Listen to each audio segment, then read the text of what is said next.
అత్తమ్మ టీవీలో ఈరోజు మటన్ కైమా కూర కుక్కర్లో ఎలా వండుకోవాలో నేర్చుకుందాం. ఈ కూర తయారీ కోసం కావాల్సిన పదార్థాలు: మటన్ కైమా 1/2 కేజీ తీసుకొని 2 సార్లు శుభ్రంగా కడిగి పెట్టుకోండి. ఈ కైమాలో కారం, ఉప్పు, అల్లం వెల్లుల్లి పేస్ట్, కొద్దిగా పసుపు వేసి అరగంట నానబెట్టి ఉంచుకోండి. ఈ మసాలా అంతా కైమాకి బాగా పడుతుంది, అందుకని అరగంట సేపు నానబెట్టండి. టమాటాని చిన్నగా కట్ చేసి పెట్టుకోండి, అది ఒకటి. ఒక ఉల్లిపాయ, 2 పచ్చిమిర్చిని కూడా తరిగి పెట్టుకోండి. నూనె 2 టీ స్పూన్లు, కొత్తిమీర 2 రెమ్మలు, ధనియాల పొడి 2 టీ స్పూన్లు, గరం మసాలా పొడి 1 టీ స్పూన్, కారం 2 టీ స్పూన్లు, పసుపు చిటికెడు, ఉప్పు మీ రుచికి సరిపడా, కాజు 10-15 మీ టేస్ట్ని బట్టి వేసుకోవచ్చు, కరివేపాకు 1 రెమ్మ, అల్లం వెల్లుల్లి పేస్ట్ 2 టీ స్పూన్లు. ఇప్పుడు ఎలా వండుకోవాలో నేర్చుకుందాం.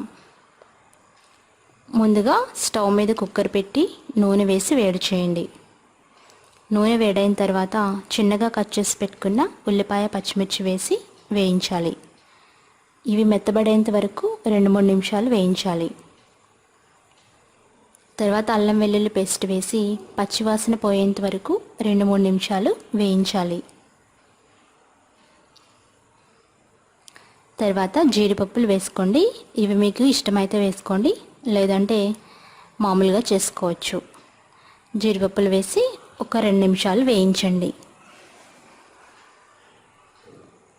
తర్వాత తరిగి పెట్టుకున్న టమాటా ముక్కలు వేయండి. ఈ టమాటా ముక్కలు చిన్నగా తరిగి పెట్టుకుంటే గ్రేవీ బాగా వస్తుంది. ఇవి బాగా మెత్తబడేంత వరకు 5 నిమిషాల పాటు వేయించాలి. తర్వాత మ్యారినేట్ చేసి పెట్టుకున్న మటన్ కైమా వేయండి.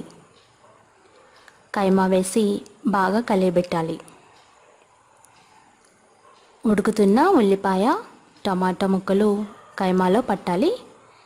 ఇప్పుడు మూత పెట్టకుండా 5 నిమిషాలు హై ఫ్లేమ్లో ఉడికించండి. అప్పుడు కైమాలో ఉన్న వాటర్ అంతా బయటకు వస్తుంది. 5 నిమిషాలు అయిన తర్వాత అందులో కారం, ఉప్పు, పసుపు వేసుకోండి. తర్వాత ధనియాల పొడి,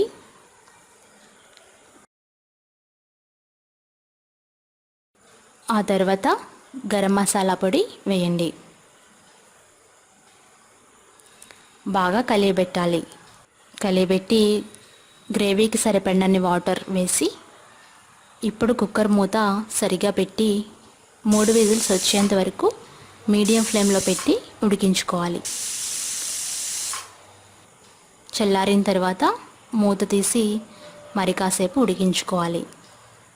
ఇప్పుడు లో ఫ్లేమ్లో పెట్టి కొద్దిగా ధనియాల పొడి వేసుకొని కొత్తిమీర చల్లుకొని కాసేపు ఉడికించాలి.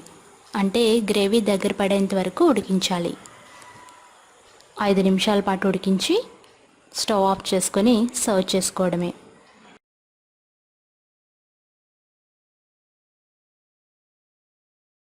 అంతే, ఎంత రుచికరమైన క్విక్గా తయారు చేసుకున్న మటన్ కైమా కర్రీ రెడీ అయింది. ఇది మీరు కూడా తయారు చేసుకొని ఫీడ్బ్యాక్ పంపించండి. మరికొన్ని రెసిపీస్ కోసం అత్తమ్మ టీవీ సబ్స్క్రైబ్ కాగలరు. ధన్యవాదములు.